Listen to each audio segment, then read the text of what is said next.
Hola, hola a todos los que nos están escuchando. Este es un nuevo episodio de La Triple Moral. Yo soy Vanessa Restrepo y hoy me tocó solita. Hoy vamos a extrañar a mis compañeras Ana Victoria y Gina, pero además tengo una invitada muy especial para mí porque es una mujer que ha dedicado su vida completa a salvar la vida de otras personas.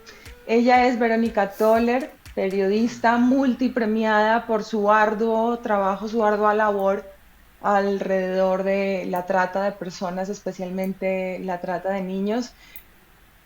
Les tengo que confesar que desde el principio hemos tenido mucha resistencia nosotras a hablar del tema. Yo aquí estoy porque he visto de cerca muchos casos y pues es algo que se tiene que hablar y no se puede ignorar. Sin embargo, pues empiezo con las manos sudándome, empiezo con todo lo que le pasa a mi cuerpo cada vez que pienso en este tema. Pero Verónica, eres de las mujeres más valientes que conozco. Te agradezco en el alma y creo que hay muchas vidas salvadas por ti y por tu labor. Bienvenida.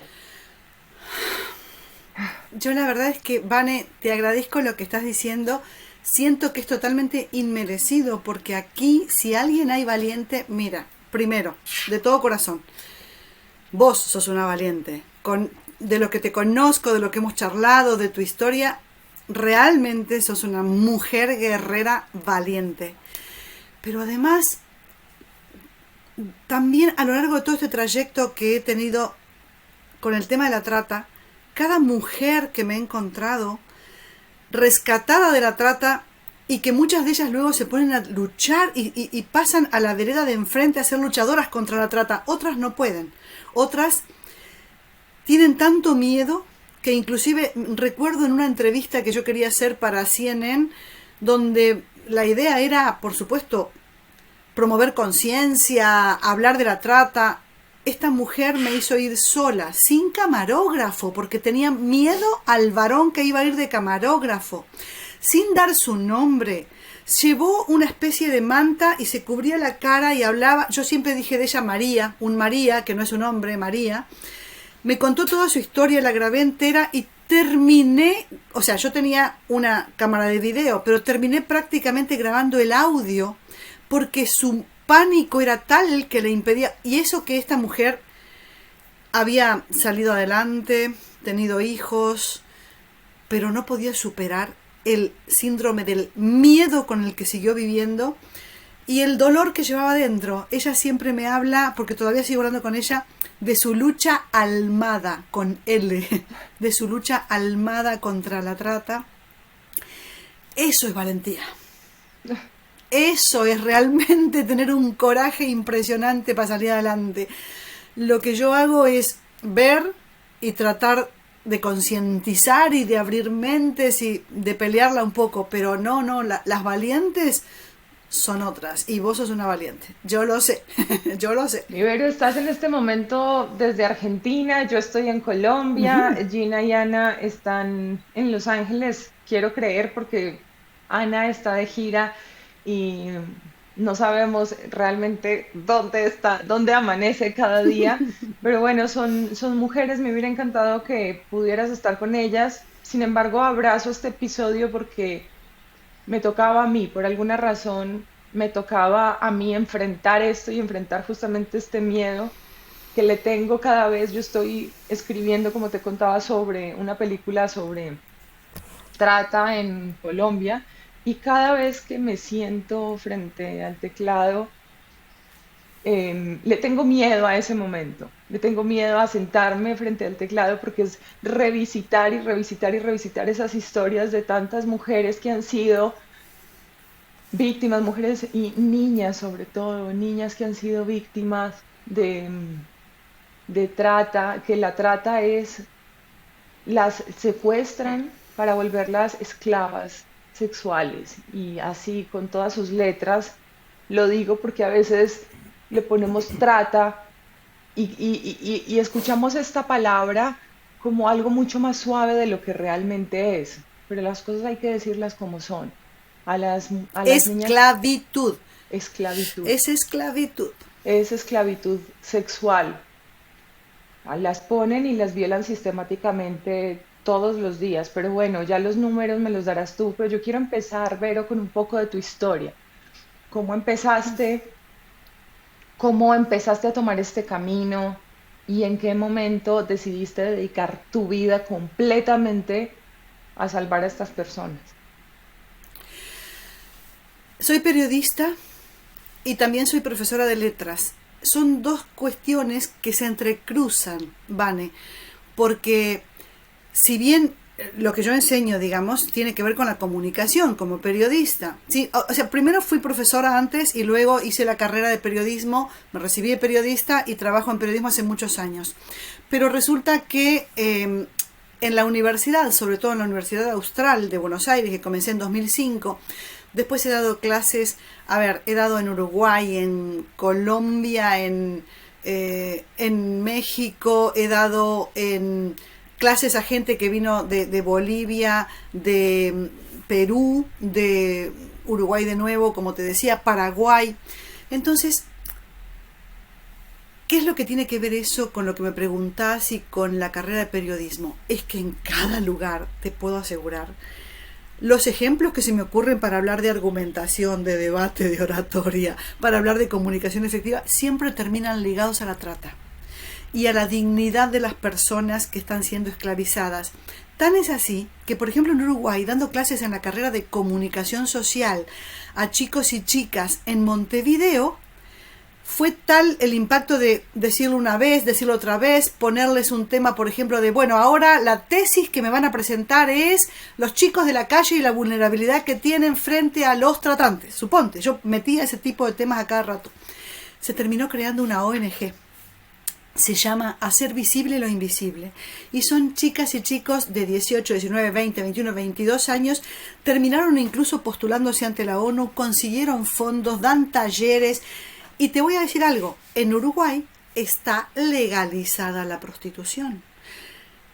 Y sin embargo, estos chicos, mis alumnos y exalumnos, trabajan con una ONG en contra de la trata sexual. ¿Con esto a qué voy? A que realmente nunca fue la solución legalizar la prostitución y es una gran mentira. Y el 74%, hablando de cifras que decías hoy, de las víctimas rescatadas de la trata en Latinoamérica, el 74% las rescataron de un prostíbulo. Quiere decir que adentro del prostíbulo se ejerce libremente la trata por los tratantes, no libremente por las víctimas, obviamente. ¿Cuándo comencé con todo esto, Vane? Mira, hace muchos años, hace 20 por lo menos, más, en realidad un hecho fue en 1999, ya hablo de 23 años, y otro fue en 2004, así como muy claves en mi vida, donde me toca ir a cubrir en el 99 un campo de hacheros, como le llamamos en Argentina, madereros, o sea, hachear y bajar madera y hacer pilones de madera y demás, y había una redada de la dirección del Estado, digamos, de trabajo, porque se suponía que había un trabajo de explotación. Entonces voy y me encuentro con las condiciones infrahumanas, con la falta de alimentación, con que dormían sobre el barro, con que se tapaban con plásticos, con que había, me acuerdo, un chico discapacitado mental de 14 años trabajando en el obraje maderero, y entonces empezar a ver esas cosas.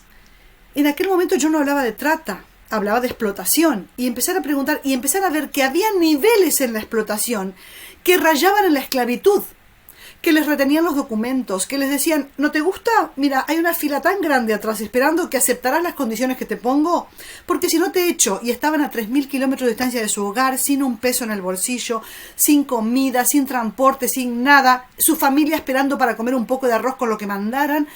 Obviamente la gente se sometía, y entonces uno puede pensar, se sometían, ellos lo aceptaban. No, porque la trata juega con la vulnerabilidad de las personas y las somete, y eso es trata. Entonces, muchas veces, y sobre todo en la parte sexual, es lo que vos decías, el secuestro, captura y obligarlas, y otras veces es exigir, digamos, por parte de los tratantes, condiciones que son absolutamente esclavizantes y la persona no se puede ir. Y después encima no puede denunciar. Porque entonces la amenaza es, ¿denunciás? Bueno, primero que por supuesto nunca más tendrás trabajo. Segundo, sé dónde vivís. Tercero, tenés un niño pequeño. Bueno, nos vendría muy bien en el obraje maderero. Acá lo traigo. O sea, entonces la persona se calla la boca y esto es esclavizar. La siguiente vez fue en 2004. Yo estaba trabajando, me mandan a una redada, el diario Clarín de Buenos Aires, donde yo trabajaba, me mandan porque había una redada de la Gendarmería Nacional, o sea, de fuerzas de seguridad. Habían atrapado un coche y me habían dicho, traen mujeres chinas indocumentadas desde la triple frontera Brasil, Paraguay, Argentina, las bajaban por la ruta nacional que es larguísima hacia Buenos Aires, traían chicas chinas indocumentadas. Yo voy a la ruta a ver qué pasaba. Me encuentro con Gendarmería y me dice, aquí están operando las tríadas chinas. Y yo, Vane, ese día dije, ¿qué son las tríadas? ¿Qué es eso? Claro, la mafia china. La mafia china le llaman tríadas y es mafia, pero mafia como la de Al Capone o peor, como se ve en las películas de Hollywood de las mafias chinas operando en Argentina. En una ruta pegadita a República Oriental del Uruguay, las bajaban del norte hacia Buenos Aires. 3 hombres argentinos adentro del auto, 2 chicas chinas sin documentos, sin hablar el idioma, sin teléfono celular, sin nada. El gendarme me dice, esto son las tríadas chinas, las llevan a Buenos Aires para esclavizarlas en supermercados, donde las tienen abajo metidas durmiendo en condiciones infrahumanas y a atender y trabajar en supermercados como esclavas laborales, o las llevan a los prostíbulos para ser esclavas sexuales. Y por supuesto nunca más las verán. Nunca más las verán ni su familia, no las verán nadie más. O sea, ahí sí, eso era lo que vos decías, el secuestro. Después de ver eso, y yo digo, ¿cómo es posible que haya este tipo de esclavitud y de secuestro hoy? Empiezo a ver que entraban por el río Uruguay, desde el puerto de Montevideo, atravesaban la República Oriental del Uruguay, pasaban por el río hacia Argentina, los derivaban a Córdoba, Rosario, La Plata, Buenos Aires, a familias de laosianos, o sea, laos terminaban en Argentina, coreanos, chinas, República Dominicana, o sea, dominicanas. El puerto de Montevideo era entrada de Europa y del este, o sea, de Asia y de África. Africanos que los entraban en barcos, porque también hay puertos, digamos, de aguas profundas en la zona de Buenos Aires y demás. Después, la ruta del norte, las dominicanas que creían que venían acá a poder juntar un poquito de plata, trabajando en algo, mandar a su familia, desaparecían las dominicanas. Pero era mucho número de dominicanas. Quiere decir que había una red que estaba operando trayendo dominicanas y nunca más se sabía cuando cruzaban la frontera. Como periodista, Vane, empiezo a ver esto. En mi ciudad, Gualeguaychú, hay carnavales, son internacionales, viene gente de Brasil, vienen europeos, viene gente de Uruguay. Y resulta que durante el carnaval, operativos que yo tenía que cubrir de policía y todo, y decían, un pastor de quién sabe qué invento de iglesia, porque por supuesto que no era iglesia, uno que se hacía llamar pastor, traía jovencitas a un retiro espiritual durante los carnavales. Obvio que el retiro era, cruzaban, llegaban a Gualeguaychú, al prostíbulo o a la casa donde fuera, y a someterlas y nunca más volvían a su hogar. Vos imaginate, Vane, que yo voy sumando todas estas cosas, todas estas experiencias. Me toca ir de noche a la frontera a ver qué pasaba. Prefectura Naval descubre una lancha que traía laosianos que los bajaban, 11 personas sin el idioma, siempre el mismo panorama. Pobres, engañados. A mí no me dio la conciencia, Vane, para decir una nota más y mañana hago otra más de quién sabe qué. O sea, por supuesto que muchas veces el diario me mandaba a cubrir, no sé, todo tipo de notas. Pero yo empecé a seguir el tema, empecé a investigar, empecé a denunciar. En 2006-2007 denuncié tráfico de menores de Argentina hacia Uruguay. Había una construcción de una planta pastera muy grande que requirió 5.700 operarios. Era la planta de Botnia, finlandesa, que se construyó en Uruguay. En ese momento, con operarios varones, en una población pequeñita que se llama Fraivento, que tiene 30.000 habitantes. Uruguay, que tiene prostitución libre, pero sin embargo querían menores, querían niñas, muchos de ellos. Entonces las traficaban por la frontera, las vendían allá, se desaparecían en Uruguay. Yo me entero, hago la investigación, lo denuncio, como resultado de aquella vez, me acuerdo, me balearon mi casa, me amenazaron de muerte mis hijos, me robaron todo mi equipo, me llevaron al juzgado a hablar, terminé denunciando y llegó hasta Wisconsin, me acuerdo, en Estados Unidos, mis claves de computadora, porque desde allá hacían la investigación para ver de qué IP había surgido los anónimos y no sé qué más. Pero esto fue lo que me pasó, o sea, me pasó cruzarme con la trata y decir, si yo miro para otro lado, Vane, hago lo que en legales, digamos, o sea, los abogados llaman abandono de personas. Como que chocas a alguien en el auto, está herido y te vas porque vos decís, bueno, sigo mi vida, porque total, o sea, eso es abandono de personas y se juzga, es un delito y vas preso. Pero mi conciencia me decía, estas personas, yo miro para otro lado y no hago nada, es abandono de personas. Son los sin voz, son los esclavos, son los que no pueden hablar. ¿Cómo voy a mirar para otro lado?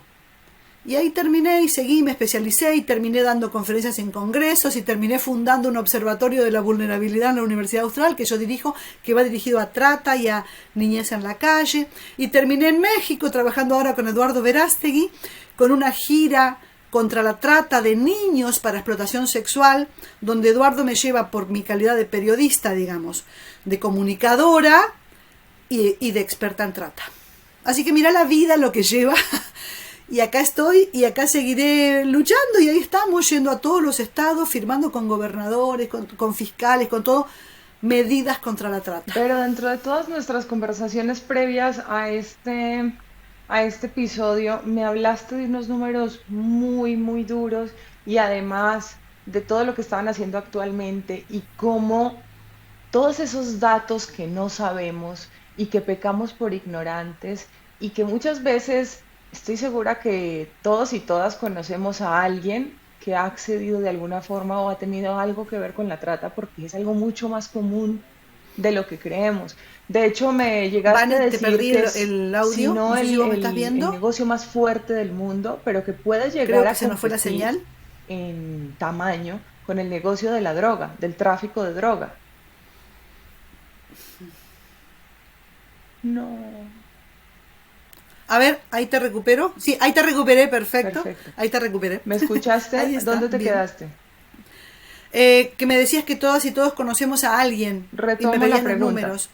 Ujú, ujú. Que Vero, te decía que dentro de las conversaciones, todas las conversaciones previas que tú y yo tuvimos acerca del tema, me dijiste datos realmente muy impactantes, duros, duros de digerir y cosas que no sabemos, porque son cosas que no se cuentan, que se quedan en el tintero y que se ocultan.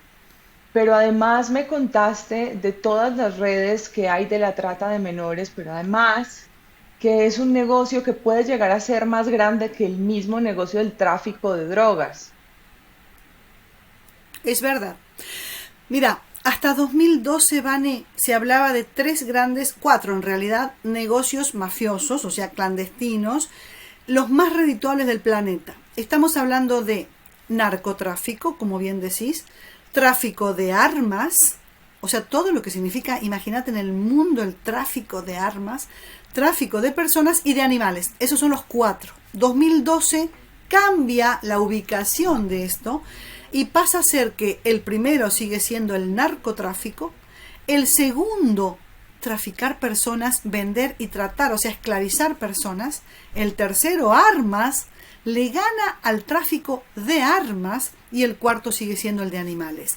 Y hay lugares donde, muy bien acabas de decir, donde el tráfico de personas y de drogas están casi a la par.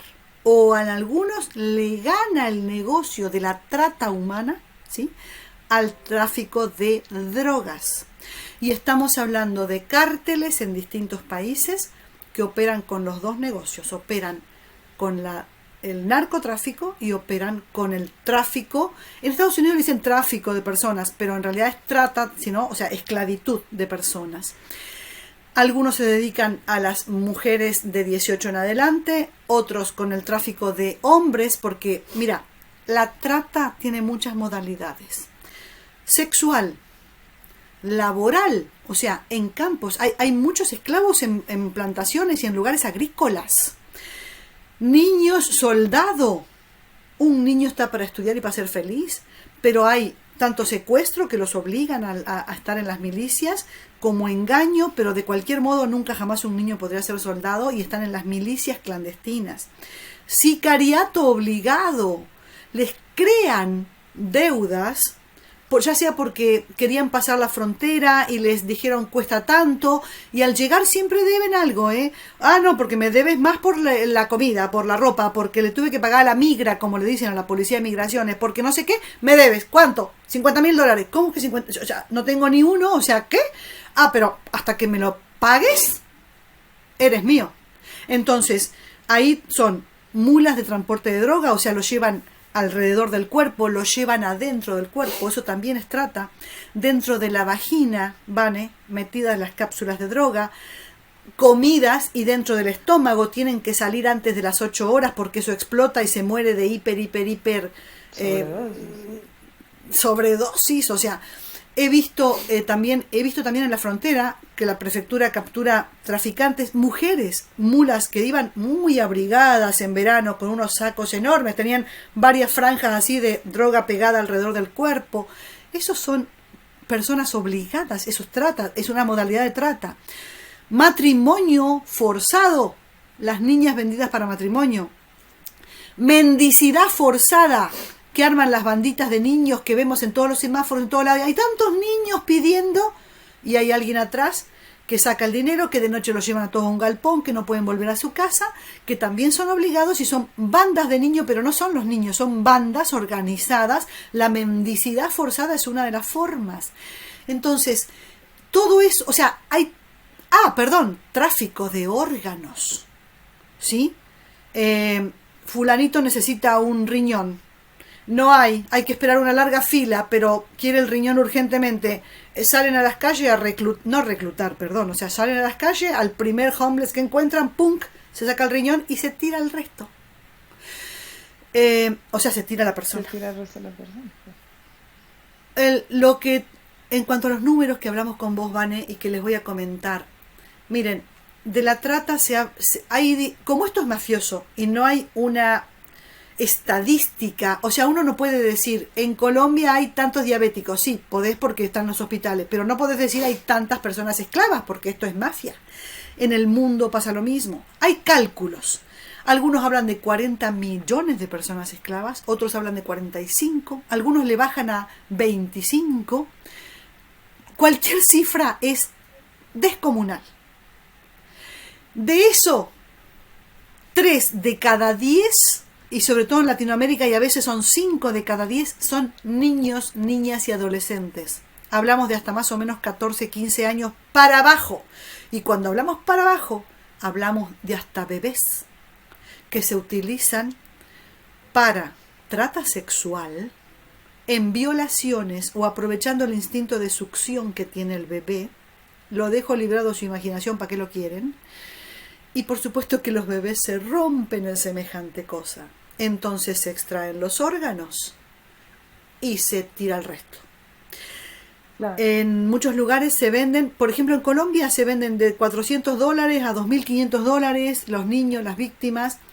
Y hay hoteles que los ofrecen dentro de la carta, no en Colombia solamente, en todo el mundo, o sea, México hay un montón, Argentina también, en muchos lugares.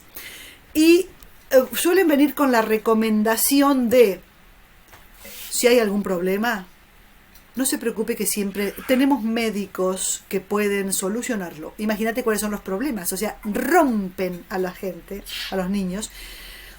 Y bueno, y si no hay solución, no se preocupe, descarte. Hablamos sobre todo los varones, mujeres a nivel planetario, se calcula que el 65% de las víctimas son mujeres. En Latinoamérica ese número sube hasta 90% aproximadamente. El resto hombres, varones, niños. En Latinoamérica sobre todo mucha trata sexual. En Asia, en África hay también mucha laboral que los emplean como mano de obra explotada en negro gratuita. Y de todo esto te repito, en nuestro continente de 3 a 5 de cada 10 son niños, y de eso la mayoría son en realidad niñas, pero también los varones son tomados como víctimas de trata. Las migraciones. Ustedes en Colombia tienen el grave drama, pobrecitos los hermanos venezolanos que huyen de su país, y uno de los primeros países en cuanto a número de recepción de migrantes que llegan en oleadas venezolanos es Colombia.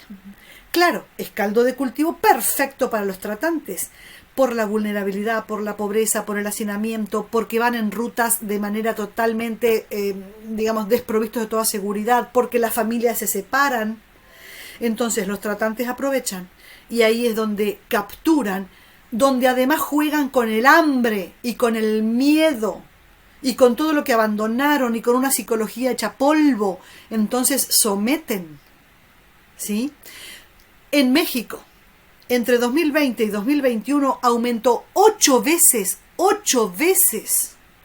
el número de niños migrantes caminando por el país rumbo a Estados Unidos, de los cuales la mitad iba solo, porque mamás y papás creen que, no sé, que lo mandan con el grupo a una vida mejor cuando lleguen a Estados Unidos, y no se da cuenta que los entregan en manos prácticamente de los tratantes, que hacen con ellos lo que quieren.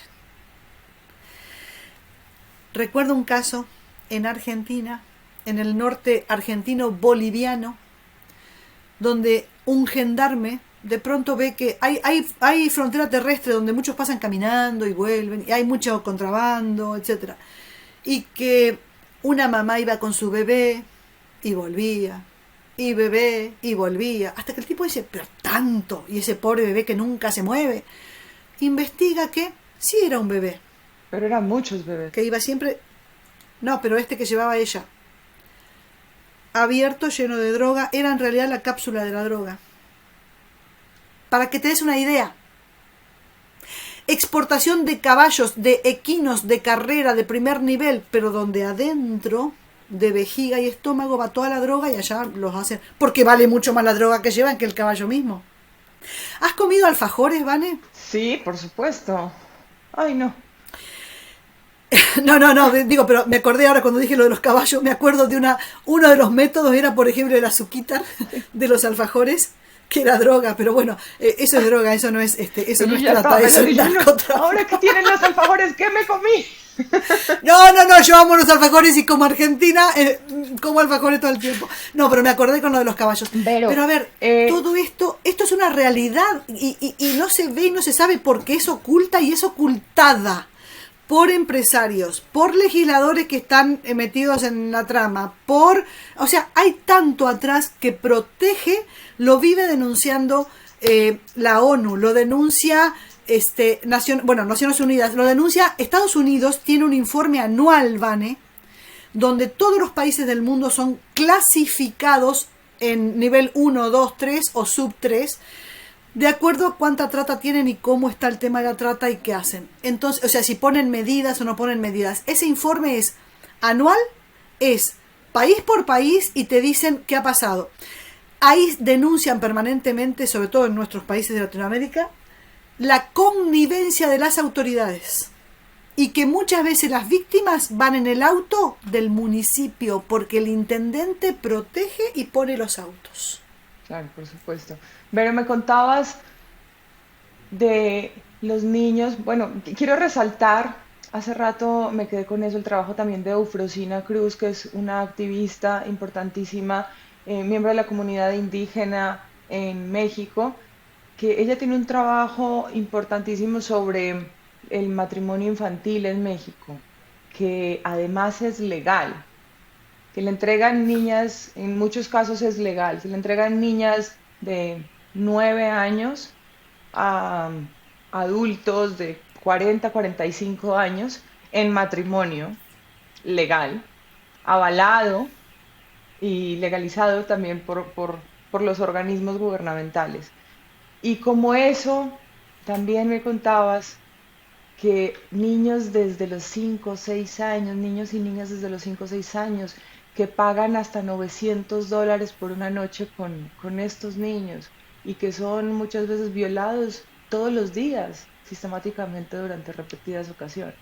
Y eso es lo que pasa en nuestros países, que no sabemos, que no nos damos cuenta y que hoy nos atrevemos a visibilizar. Bueno, nosotras desde la distancia, porque no lo estamos viviendo, porque no es uno de nuestras personas allegadas, no es uno de nuestros hijos. Que yo no tengo hijos y no quiero imaginar lo que se siente, porque también sé que hay tráfico de animales a nivel sexual, pero concentrémonos ahorita en los niños, en estas cifras tan aterradoras que pagan por un niño o una niña. Las cifras, esa que dijiste es real, pero también hay otras de locura, de decirte, no sé, $100 por 10 minutos. Puedo usar un término muy grosero, Puedes ¿vale? usar todo lo que quieras. Es la Porque te lo mejor venden forma así. de abrir los ojos. $100, 10 minutos, una mamada. Le entregan el niño. O sea, imagínate encima, y a cada rato. Imagínate la criatura, el niño o la niña. Luego, los niños capturados para trata sexual. Primero hay una suerte de ablande o entrenamiento. Los mantienen, bueno, algunos, porque otros directamente ahí. O sea, el ablande es un método de la trata. Se repite en muchos países. Yo lo vi en ¿Qué es Argentina, lo vi eso? en Uruguay, lo vi en México. Periodo de ablande. Suponte que te hubieran capturado a vos, o a cualquiera, no sé, a quien sea. Claro, te llevan y te dicen, a partir de ahora, adentro. Y el primero dirías, pero no, o sea, ¿qué te pasa? Y te resistirías. Bueno, vienen los golpes. Yo he visto víctimas golpeadas con alambre de púa, los alambres con las puitas, pa, pa, quemadas con cigarrillos, cortadas con vidrio, y no lo vi en Tailandia o en la China, en Gualeguaychú, mi ciudad, una ciudad bonita, a 200 kilómetros de Buenos Aires, pegada a República Oriental del Uruguay, sumamente normal, con universidades, con una cultura muy bonita, acá en Gualeguaychú, que fue uno de los casos que más me movió a seguir con este tema de la trata. Cortadas con vidrio, quemadas con cigarrillo, golpeadas con alambre de púa, violada reiteradamente por diferentes hombres. Ablande. En otros lugares el ablande incluye hambreo. O sea, basta de comer hasta que me digas que sí. Sed. Las obligan a consumir droga y alcohol, y ya dentro del sistema y del prostíbulo a venderle al cliente y consumir con él para diversión. Lo he visto porque yo he entrado encubierta, como si fuera delegada judicial, en redadas de prostíbulos. Y recuerdo que yo veía pulseritas, cintas de colores en la muñeca, y yo decía, ¿qué es eso? Después fíjate que eso lo vi en ese prostíbulo y después lo escuché en conferencias y lo hablé con víctimas, y resulta que el sistema es así en varios países. Negras, cintitas, van anotando los pases sexuales. Rojas y otras pases de cocaína y de droga, otros de alcohol, al final de la noche rinden. O sea, imagínate, son animales. O sea, son animales como en un rodeo, así los van marcando. Y tienen que consumir. Algunas víctimas me decían, después rescatadas, ¿no? O sea, me decían, Vero, yo les decía, dame alcohol, porque yo con droga no te sirvo, viste, como que me pierdo. Y me decía, la realidad es que yo pensaba, me vuelven adicta y nunca más salgo ni de la droga. Del alcohol voy a poder salir mejor que de la droga. Esa era la mentalidad de la pobre víctima. Entonces se alcoholizaban hasta quién sabe dónde, en lugar de tomar la droga. O sea, entonces esta realidad de tener que consumir, terrible. Entonces, a los niños, por ejemplo, les hacen el hablante. Y dentro del hablante de los niños, que todavía ni siquiera conocen relaciones sexuales, les ponen películas pornográficas durante un mes, todo el tiempo ahí está, metidos ahí viendo, para que luego, cuando ya los sometan a la acción, más o menos tengan una idea. Entonces es pornografía en la cabeza, hambre, sed, golpes, etcétera, ¿sí? Esos niños serán usados en promedio 15 veces diarias en 15 violaciones diarias por años. En promedio, algunos serán 3, 4, 5, 10, otros serán 20. Hay víctimas que decían 40 clientes por noche. Esto era una mujer grande, ¿sí? 40 clientes por noche y a mí las piernas me hervían y tenía que ponerme hielo entre las piernas, entre uno y otro porque no aguantaba. niños sometidos a eso. Después resulta que esos niños de pronto ya como que los tipos ya ni quieren, o sea, porque quiero más jovencita, quiero virgen, quiero... Entonces pasan al siguiente negocio, el del tráfico de órganos. Imagínate una víctima rescatada de esa situación. Rescatada. ¿Cómo, Vane, haces para recuperar su alma y su mente? No digo que no se pueda, porque yo he visto que sí se puede. Lo que sí digo es que es muy difícil. Pero, y que así como hay gente... Sí. ¿cómo son estos rescates? Porque me hablas de muchísimos rescates, pero yo no me quiero, no alcanzo a imaginar cómo sacar a un ser humano de esas condiciones sin morir en el intento. He visto tres tipos, yo he visto tres, o sea, seguramente hay muchos más. Yo he visto tres tipos de rescates. ¿Has Uno, participado? simplemente, yo he estado después, no he estado durante el rescate, pero sí me han llamado después, tanto de gendarmería como en otros de prefectura, cuando ya tienen a todas las víctimas ahí y tienen a los tratantes, y yo he ido ahí a ver y a tomar datos y a hablar con víctimas, pero no he estado en el momento del rescate. O sea, sí, me ha tocado. He visto tres. Entonces, unos, el típico de gendarmería, prefectura, policía federal, que directamente es invadir el lugar, redada, sacar a las víctimas, meter preso a los tipos y a las mujeres, porque hay mujeres tratantes igual que hombres, ¿eh? Entonces, esa es una, operativos de fuerzas de seguridad. Dos, recuerdo que una de las víctimas, esta que te dije que yo quería entrevistar para CNN, que la entrevisté, pero que me impidió llevar hasta el camarógrafo. María. Se salvó. Le decimos María. Ella fue gracias a un cliente que logró hablar una vez, otra vez, y de hablarle y de contarle, el tipo la ayuda, organizan, puso en riesgo su vida, porque María me contó que otra de las chicas, solamente por hablar demasiado con un cliente, el fiolo, como le dicen en Argentina, pero digamos, el tratante, un poco para sentar su autoridad y otro porque todas son mías. ¿Cómo que te vas a hacer amiga de otro hombre? Entonces, se la llevó. La golpeó con cadenas. Dice que ella se metía debajo del auto porque la bajaron en un lugar para salvarse y se quemaba con el caño de escape encendido y el tipo la golpeaba. Bueno, fue terrible. A todas las chicas las encerró con llave en una habitación, se la llevó a la otra, la trajo después hecha pomada y la violó varias veces esa noche. Todo esto era para indicar quién es el dueño. Pero María igual se animó. El tipo llega. No podían confiar ni en la policía, Vane, porque había policías que eran clientes. Entonces, este hombre viene en un auto una noche, arma, o sea, todo con máxima rapidez, estaba todo, digamos, acordado. Y yo de lo que me acuerdo, y está en el testimonio que ella me dio, es que hubo balazos, que la saca rapidísimo, que la meten en un auto, que los persiguen, que hay persecución, hasta que logran perderlo. O sea, fue así, típico de, llego, pego un tiro, te saco y te llevo. O sea, fue así. Y en la otra, y escucha esto lo que es, existe en Argentina un grupo que se llama Madres de la Trata. O sea, madres de víctimas de trata, ¿no? Madres de la Trata. Margarita se llama la mujer que dirige esto. Margarita perdió a su hija. O sea, la llevaron, la terminaron matando, todo. Margarita averiguó toda la historia, pero Margarita perdió a su hija. Otras mamás que también perdieron a hijos o a hijas en la trata se organizaron. Ya no les importa nada porque ya perdieron lo más valioso que tienen. O sea, no les importa nada de su seguridad. Entonces, ellas hacen guardia frente a los prostíbulos. Las esperan a las chicas afuera, les hablan, les dicen, te podemos ayudar. Pusieron una casa de seguridad o sea, y son pobres, Vane, porque yo la he entrevistado a Margarita.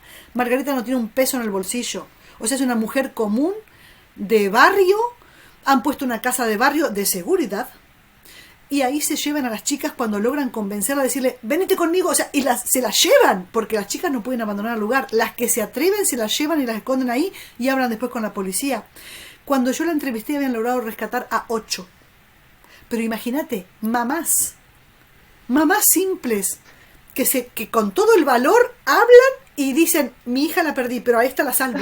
No, Pero, es tremendo, ¿cómo o sea, es es tremendo. posible que muchas veces he escuchado yo. En el 8 de marzo tuve la maravillosa bendición de estar en ese momento en México y participar en la marcha de las mujeres en México. Hasta las jacarandas estaban moradas ese día. Una Sí, cosa sí, hermosísima. Y éramos 80.000 hermoso. mujeres gritando por la libertad, por la equidad y por la vida. Incluso el mismo gobierno nos puso policías mujeres para que nos pudieran retener, porque pues se Guau, supone que bien. los hombres, los policías hombres, hay muchas cosas que no pueden hacer en contra de las marchas de las mujeres. Entonces el gobierno, en su terrible irresponsabilidad con estos temas, nos puso policías mujeres para que nosotras peleáramos contra nosotras mismas. Y yo me di cuenta porque Qué bárbaros. terminé acercándome a una mujer policía, y hoy es una persona bastante cercana que estaba viviendo bajo abuso, que había vivido una cantidad enorme de abusos dentro de la misma policía, porque cuando llegan aún hoy en día las rapan, a veces las violan, en sus familias también viven violaciones por parte de sus personas más cercanas, como suele ser aproximadamente el 75% de los casos de abuso sexual es por parte de personas cercanas. Y aún así, una gran parte de la sociedad critica a estas mujeres, a estas mamás que rayan los pisos, que gritan, que tumban monumentos, y monumentos muchas veces de mercenarios, de hombres que han pasado por la historia de nuestros países, pero que han dejado a su paso pues un hilo de sangre, un charco de sangre muy grande. ¿Cómo es posible que hoy en día aún se le juzgue a estas personas por rayar una pared, por echar un grito desesperado? Porque estas mamás perdieron lo más valioso. ¿Y cómo no las pueden por lo menos escuchar y saber lo que está pasando? Porque yo no tengo idea, no tengo puta idea, Vero, cómo ayudar. Y por eso quería que tú estuvieras aquí hoy. Ya casi se nos acaba el tiempo, pero necesito que nos digas a dónde acudir, cómo hacerle, cómo ayudar, cómo reconocer a las víctimas, qué hacer en contra de la trata. Los hombres que nos están escuchando también, quiero que sepan que la mayoría sí van a contratar a una prostituta, porque ahora que estoy en Colombia y fui a Medellín después de muchos años de no vivir ahí, se me rompió el corazón y las entrañas de ver cómo el lugar al que yo iba antes, que era el lugar cool de los restaurantes, ahora vi una cantidad de asquerosos con una niñita de la mano. Eso es, y en público. Y las mismas niñas ahí paradas prostituyéndose, que seguramente hay un tráfico detrás de todo esto. Ellas no lo deciden por sí mismas, porque además por eso hay una mayoría de edad, porque antes de la mayoría de edad no estás facultada para tomar tus propias decisiones. ¿Cómo podemos reconocer a las Estoy, víctimas y cómo sí. podemos ayudar? Mientras te escucho estoy mirando acá al costado porque estoy buscando en mi otra compu, que la tengo al lado, el número porque me lo busqué hoy al número de Colombia. O sea, para darte el de Colombia concretamente. Mira, acá lo tengo, ya lo encontré. A ver, primero que nada, estás hablando de la calle y de la prostitución callejera y de los hombres mirando y eligiendo. Yo te puedo decir lo siguiente. En Argentina, y esto lo digo para que sirva de reflexión a cualquier persona en cualquier punto del planeta. La ley contra la trata en Argentina, que es del año 2008, reformada en 2012, en 2012, entre otras cosas, agrega algo que se llama la no voluntariedad de la víctima. ¿Qué significa eso? Que si alguien antes llegaba en una redada de las policiales, como te dije, las fuerzas de seguridad se encontraban con todas las chicas, muchachos, lo que sea, víctimas ahí en un lugar, en un prostíbulo, están todas por el temor, porque además les amenazan que si hablas mato a tu hijo, por lo que fuera, a muchas van y las hacen tener bebés para luego poder someterlas y, digamos, tener con qué amenazarlas, etcétera. Entonces, esas mujeres muchas veces dicen, no, yo estoy aquí por mi voluntad, esto es lo que yo he elegido. Están súper instruidas y amenazadas. Entonces, claro, perdías muchísimas víctimas que no podías ayudar porque el discurso, el relato estaba bien armado por los tratantes. La ley pone, fíjate, que no hay voluntariedad. No se considera la voluntariedad de la víctima. Prima facie es víctima. Luego se averiguará. ¿Por qué dice la ley argentina esto dentro de las discusiones? Porque nadie elige su propia explotación. Y entonces no puede ser que me digas que elegiste venir aquí a que te exploten y a que seas esclava. ¿A qué voy con esto? A que entonces la prostitución callejera que vemos, pensemos prima facie que estamos hablando de víctimas, que el 74% de las rescatadas fue sacada de un prostíbulo, quiere decir que hay víctimas en todo ese sistema, y que entonces la que está en la esquina no es gata, loca, sexoservidora, como dicen en México, no es una puta, es una mujer en estado de vulnerabilidad, que nadie elige su propia explotación, ni vos ni yo elegiríamos estar parada en la esquina para que nos hagan todo lo que hacen, y en semejante estado de terror, digamos, quiere decir que esa persona seguramente es una víctima potencial. Entonces, primero que nada, el que piensa consumir sexo pagado, que sepa que está colaborando con el sistema de esclavitud. Y que además en muchos países, perdón, no muchos, lamentablemente, en pocos, pero uno es Suecia, se penaliza antes al cliente que a la víctima. Porque el cliente compró carne humana, aunque sea por 15 minutos, pagó por un ser humano. No puede ser. Entonces, el cliente es culpable. Ojo con eso. Una. Dos. Cuando hay ofertas de trabajo demasiado buenas por redes sociales, por internet, por lo que sea, seguramente es un enganche para trata. Cuando te llaman a un casting extraño de modelos, de esto, del otro, que venga sola, que tenga buen cuerpo, que esto, que sea de tal edad, ¿por qué te van a exigir esas cosas? Seguramente es para capturar y llevarse. En fin, o sea, lo de las ofertas engañosas hay que tener el ojo abierto enormemente. En Colombia tienen un número nacional contra la trata de denuncia anónima. Si ves algo sospechoso, algo que pasa en tu vecino porque ves que hay una actividad rara, o si sabes que alguien puede ser víctima, o lo que fuere, te doy el número 018 52 2020 018 52 20 20, número gratuito por supuesto y anónimo de trata para denuncia en Colombia. Cada país tiene un número así. Además hay una app, se llama Libert, con T final, Libert App, ¿sí? Que fue puesta por Migraciones de Colombia.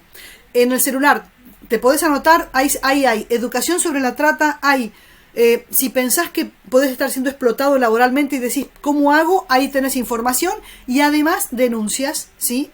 Que ahí se puede denunciar. Una app y un número en Colombia. Yo creo que la mejor manera que tenemos todos, y es a lo que yo me he dedicado, y vos también, Vane, con esto que estás haciendo, es hablar, concientizar, decir. La gente no sabe que esto existe. Con una sola víctima que logremos salvar por haber concientizado, será una vida que salvamos. No sabes cuántas veces he escuchado a muchas personas decir que las cifras son coincidencia, que las víctimas realmente no existen, que deciden estar ahí, que muchas veces con lo que he vivido yo de primera mano también, pues yo me escapé, yo tuve muchísima suerte, pero a mí, como a Lo sé. muchísimas niñas en Colombia, me iban a llevar para las FARC como esclava sexual de la guerrilla, de los mismos guerrilleros que hoy son diputados y están en el gobierno y están al mando de este país. Muchos de ellos están Por ahí. eso te decía hoy al principio que vos sos una guerrera y vos sos No, valiente. hombre, pero Sí, es lo que no me sé. O sea, pasó, o sea, eso se quedó en eso y no me pasó. Sí, tuve una situación de violación y he tenido muchas situaciones de abuso, pero nada que ver, pero cosas que pasan, se van, pero nunca he sido víctima de trata y de un abuso y una violación sistemática. No me quiero imaginar si yo he tenido que estar, pues ya cumplí, ¿cuánto llevo? 21 años desde que tuve mi violación.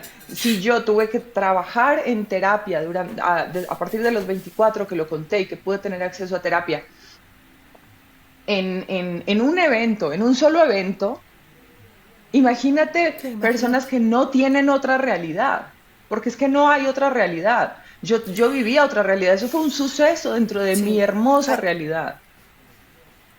Vane, ahí estás diciendo algo muy importante que también quiero remarcar. Es que hablar de trata ameritaría varios programas, pero en este tratemos de decir todo lo que podamos. ¿Qué es esto? La víctima, les cuesta mucho a las víctimas reconocerse víctima. ¿Y en qué sentido? No porque no sepan que fueron obligadas y demás. Reconocerse víctima porque a partir de todo lo que han vivido y lo que les han obligado a hacer, ese niño, esa niña, esa mujer, ¿cuál es su reacción mental? Es lo que hice. No es lo que me obligaron a hacer. Es, yo llevo años haciendo esto. Lo que yo hice, ¿quién me va a querer ahora? Si yo salgo, ¿quién me va a recibir? ¿Qué hombre se va a enamorar de mí? ¿Quién me va a dar trabajo? Nadie les da trabajo. Porque la idea, Vane, es, a la puta esa no la traigo a mi casa, no la pongo en mi negocio, se va a robar mi marido o va a andar con los clientes. ¿Te das cuenta? O sea, la mentalidad social sigue estigmatizando y sigue victimizando. Llegan a la policía a dar declaración, bueno, por algo estabas ahí, ¿no? O sea, o la mentalidad de la sociedad, están ahí porque quieren, claro. Es trabajo fácil, ganan mucha plata, no tienen idea de lo que pasa, no tienen idea. Donde las víctimas me han dicho, Vero, ¿querés que te muestre? Tengo 40 cicatrices en el cuerpo y ni te quiero contar a dónde encima, de los golpes que me han dado porque se creen que son tus dueños y vos sos basura y te hacen lo que quieren. Entonces, ¿de qué me hablan con vida fácil? O sea, están locos. Entonces, concientizar. Denunciar el número gratuito de trata. Se nos termina ahora sí ya. Me encantaría quedarme otros 3 días seguidos grabando, pero la ignorancia es el cáncer de la sociedad y lo único que estamos intentando con que esto le llegue al corazón a una persona, ya se generó algo, ya pudimos hacer algo. Y eso es lo que estás, tú no solamente lo intentas, tú vas y lo haces y tomas cartas en el asunto y tomas medidas y te metes al fango y pues de verdad toda mi profunda admiración y agradecimiento por tu trabajo a lo largo de estos años, porque además hay que tener una fortaleza física, emocional, psicológica y una armadura para poder dedicarte a lo que te dedicas. No sé cómo le haces, yo estaría todo el tiempo vulnerabilizada y llorando y no podría parar y de verdad admiro mucho. Lo estoy muchas veces, lo estoy muchas veces, sí, muchas veces lo estoy.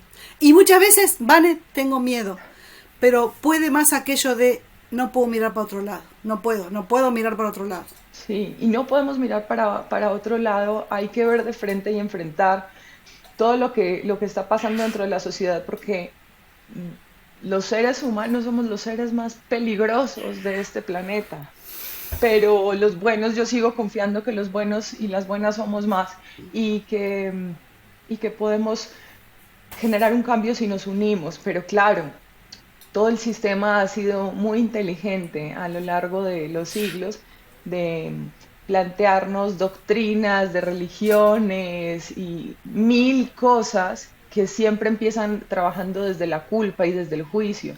Nos creemos con el derecho de juzgar a las otras personas, nos creemos con el derecho de señalar y decir, es tu culpa, sin saber realmente qué es lo que está pasando. Entonces esto sobre todo también es una invitación a explorar la empatía, a saber que todo lo que le pasa a otro ser humano, a otro ser viviente, te puede estar pasando a ti, que nos duele de la misma manera, sentimos de la misma manera y estamos hechos de lo mismo. Y somos hermanos o sea, y somos hermanas y las mujeres somos hermanas. Yo no entiendo en qué momento, y somos tan poderosas juntas, y no entiendo en qué momento nos dejamos convencer que somos enemigas y que tenemos que luchar entre nosotras y que nos tenemos que tirar mierda. No entiendo en qué momento pasó, pero pasó y lo lograron muchos años. Pero ahora estamos entendiendo que de verdad somos hermanas y somos, juntas somos peligrosamente poderosas. Y esto va por encima de cualquier ideología.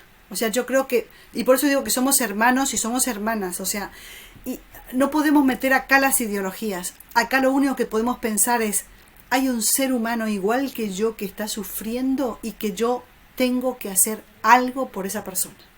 Porque si no, si yo me doy el lujo de mirar para otro lado, si yo veo que hay alguien que no tiene voz, que fue silenciado y que está siendo sometido y esclavizado, y yo tengo la voz, Y tengo una voz poderosa, tengo una voz fuerte, tengo una voz que se puede escuchar. Y digo, elijo callar por seguridad, por comodidad. Entonces mi pregunta es, ¿en qué clase de ser humano me convertí? Claro. Eso es lo que no quiero ser nunca. Pero no lo eres. Estás a cientos de miles de años luz de serlo, Vero, y pues por más seres humanos como tú. Gracias, te Te abrazo, perdí de abrazo tu nuevo. corazón, te quiero. Qué alegría que estás ahí con tu familia. Sé lo importante que es para ti porque te mantienes de un lado para otro y pues pasas poco tiempo con ellos. Gracias por haber estado en la Triple Moral. A todos y todas los que nos están escuchando, aquí abajo en los comentarios, aquí abajo en la descripción están todos estos links.